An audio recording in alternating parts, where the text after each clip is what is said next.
Hello, happy homesteaders. Starberry Homestead here.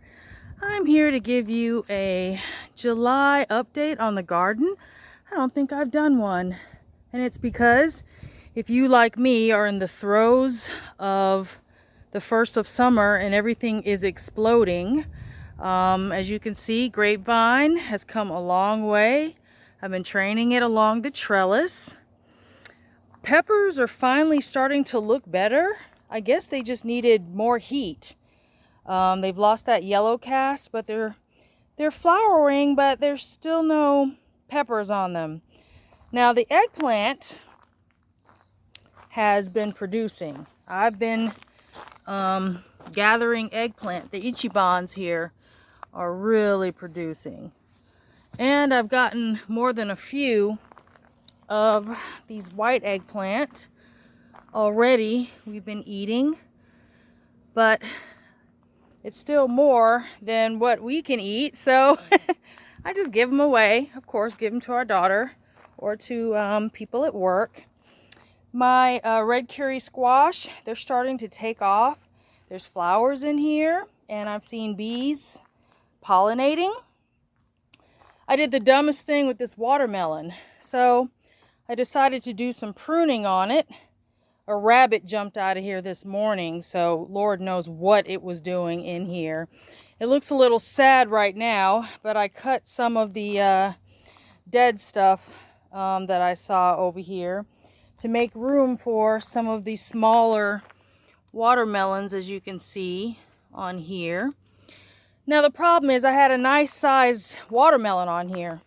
I had one that was double the size of this one.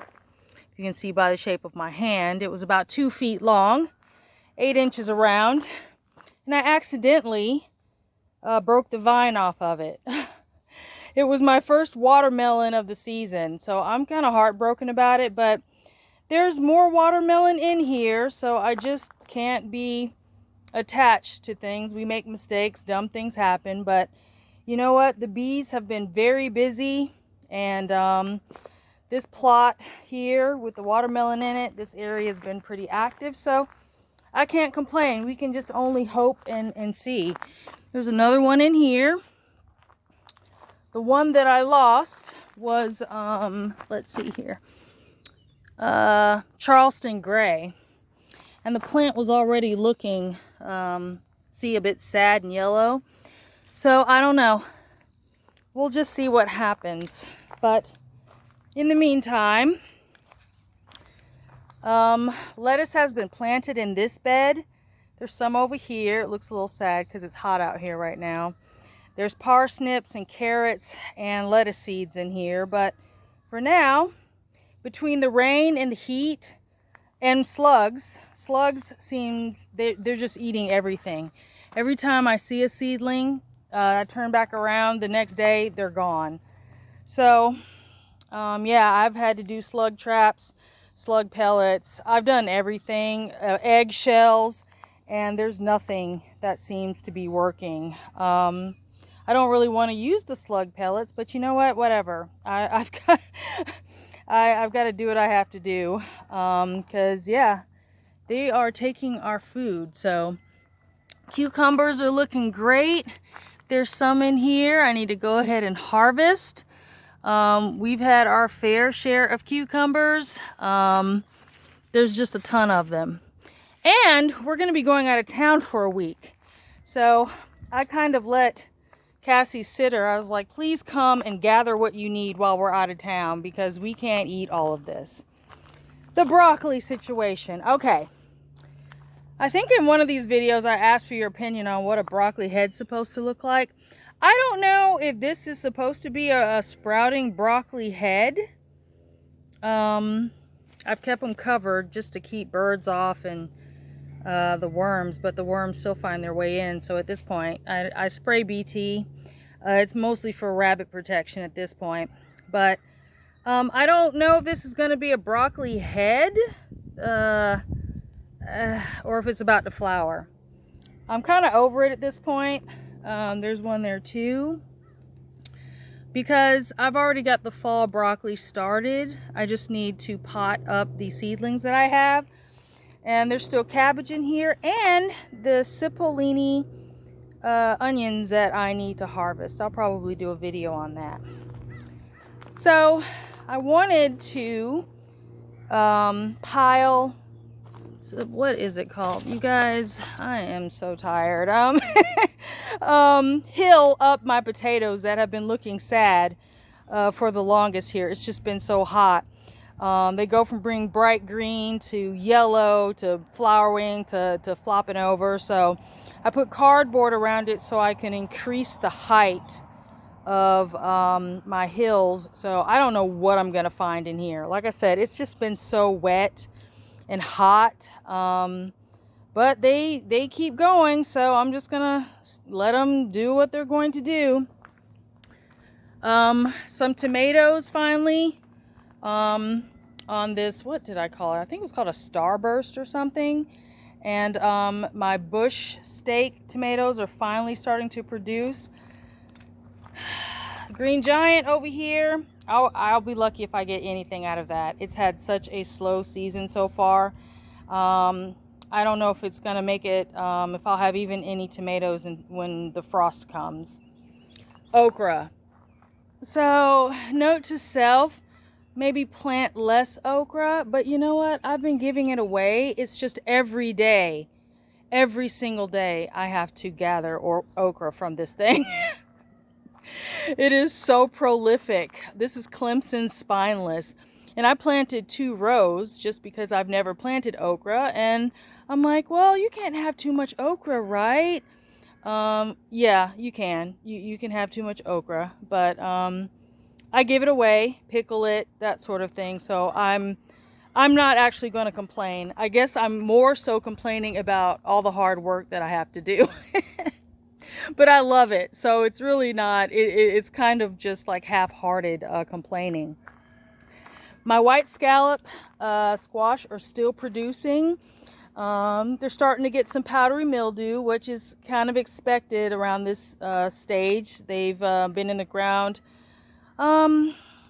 since late spring, and they produced a whole bunch of squash, and they're about to start again. So hopefully I may get a few more before, you know, the powdery mildew completely takes over. But as you can see, I have a lot of them. Cauliflower, failure. I believe it's this seed, guys. This is the same seed that I used the last time, store-bought. If I get a head out of these, it'll be a miracle. One plant died, and the others are just there for show. They're ornamental cauliflower plants. So over here, I've got, let's see here. I put some more rutabaga in here, and the Brussels sprouts are in here. And I've kept them covered so that they don't get eaten by rabbits and keep some of the sun off. Rutabaga are thriving. I don't want to take the cover off just because, again, rabbits, I don't know what they'll do. But roots are swelling up nicely. And can you see there? Really happy about that. Never grown rutabaga before. And asparagus bed is looking good. They're getting taller and fuller. I can't wait to harvest that next year. All right, so in this bed by all the marigolds, I have planted my Luciano kale. They are doing really well so far, but again, I just kind of monitor how the sun is going to be, and I cover it with some light fleece to block out the sun. Sweet potatoes have exploded. I cannot wait to get my hands in there and harvest sweet potatoes. I know you guys will tune in for that video. Under here are Dutch head seedlings. Now I had 12 plants. I had 12. Okay? And guess what? I think I'm down to 6 now because of snails. Snails eating the seedlings. The struggle, people.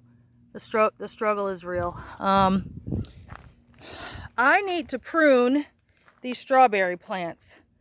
Yeah, don't look forward to that. I know I just have to lop off the tops, but I'll get to that sooner or later.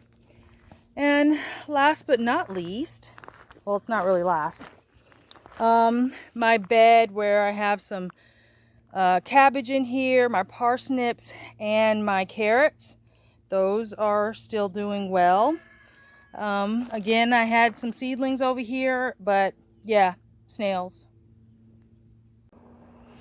Last but not least are the peach trees. Now, I've got these lower limbs draped because those are the peaches that we are trying to get the most peaches out of. And between the birds and the bugs, I mean, I pick up as much as I can off the ground, but sometimes you just get these perfect peaches that fall. So I have mine wrapped and bagged so that I can, you know, get what we need, and we still have more than enough. But yeah, I just don't want the birds just, you know how they do? They peck a couple and then they just fly off, you know? It's just so irritating and wasteful. I know they probably come back and they resume their pecking, but yeah, it's kind of gross for us to have to pick up all this. There's bugs, there's, you know, again, rabbits, and I actually need to do more pruning on this tree. So I'll do a follow-up in a video. I may have to get on the ladder to get some of these peaches out of the tree, but let's see if you can see them from this side. There's a couple still holding on, and I try to grab them before they fall. And some of them are just kind of gross, but they already have bugs and birds in them. So let me show you the other peach tree. Now, as you can see, this one is completely overcome with like fruit. And, but it's all gross. I've sprayed them. They've got this dusty, spotty kind of look going on. Yeah, I don't know what to make of it. I know the spots sometimes they just affect the peel and maybe not necessarily the fruit, but I honestly think that this peach tree, I mean, it's been neglected. It's been struggling. I chewed one of the peaches off of here. I didn't chew it. Make it sound like I just put my mouth on and just started gnawing on some peaches. But they're sweet, you know, but yeah, just slow to mature. This tree may have canker. It's definitely kind of oozy. I pointed that out before the first time I groomed it. The first time that I pruned it, and I have sprayed it. So I don't know, because what you're supposed to be in keeping with the whole V-shaped type of pruning to the tree. I'm gonna have to saw out some of these middle limbs, and I just have to figure out how to do that. This one can definitely go because it's very awkward. So I might even be able to do the middle. You know what? I don't know. I have to assess this a bit more, but this is going to be another nightmare. Just because, again, by the time we got a hold of these trees, they had just been neglected. It's like, oh, we have some peach trees. Now let's just do nothing with them. Let's see. Volunteer tomatoes are still volunteering. So that green giant I thought I had, sorry, I'm by the air conditioner, is actually Cherokee purples, which if you remember, they kind of gave me allergic reaction, at least when they got super, sorry guys, I have to close this door. Cassie has learned how to open the door, and she likes to let, you know, all the air out, which you gotta love that $300 electric bill. My other volunteer tomatoes over here are still kind of producing. They got hit by worms, but what do you expect, right? I did a little pruning on it, but I'm just kind of letting them do their thing. I still spray them and give them fertilizer. So tons of cherry tomatoes. If you can see, I'm totally redoing this bed. Yeah, I think I told you guys before. I am over pulling the weeds and the grass, and it's so aggressive. So yeah, I'm slapping some weed control on here and rocks. Nothing but giant rocks. Let me show you. It's a beautiful day, isn't it? It's kind of overcast. It said no rain today, but I don't put anything past Georgia. So there's a peach tree here, and these peaches are small, crunchy, and another tree that yeah, sort of neglected, haven't been able to really get to, but plenty of yellow peaches, but yeah, they're all on the ground because I mean we just don't have time. Honestly, we just have not had the time to get to all of these trees, and we work full time, you know, so a job is a job and a job. But yeah, I love these little peaches in here. I'm probably gonna come and get some before they're all consumed by birds and worms and all the other stuff. But this is another tree that's suffering. Could definitely use some pruning. Lots of new wood on it. It didn't produce the first year we were in the house, so I didn't think it was going to do anything. All right, let's see. I know everything's overgrown. Rain, okay, rain. So, another confirmation, another year. Fire blight. There are pears in this tree. Don't know if you can see them. But, yeah, the pears are a little bit high. Here's one right here. My husband doesn't even like pears, so he doesn't care if I chop this tree down or not. We have two, and they're in the front of the house. So what you have is this ugly, burnt tree, just scalded, burnt-looking tree, with all this fruit on it, and it just looks awful. So either I need to cut these almost all the way down and just keep them sprayed, almost starting from scratch, I guess, and just continue to spray them, or chop them down, and if I'm so inclined, just plant a variety that is, you know, resistant to disease. And again, we inherited these, but I mean, I like to work and I love growing my own food, but I mean, I don't eat pears enough to warrant having a tree that I have to just go above and beyond for, like every single every single season. It's a bit much.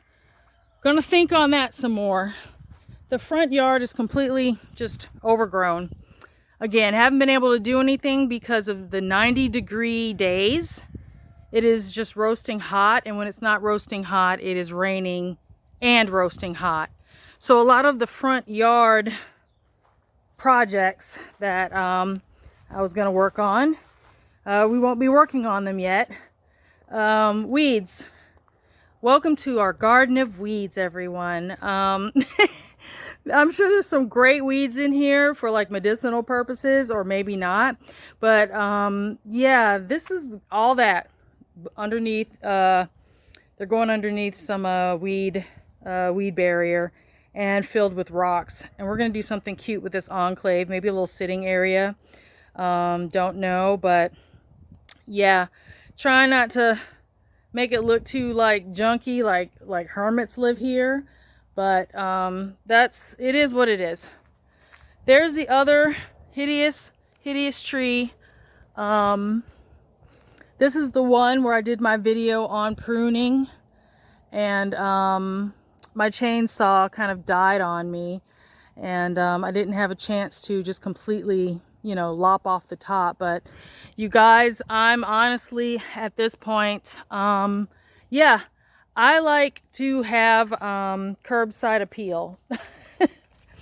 I want my house to be beautiful. When I drive up, I want to be like, ah, here is my castle. Ooh, I am happy.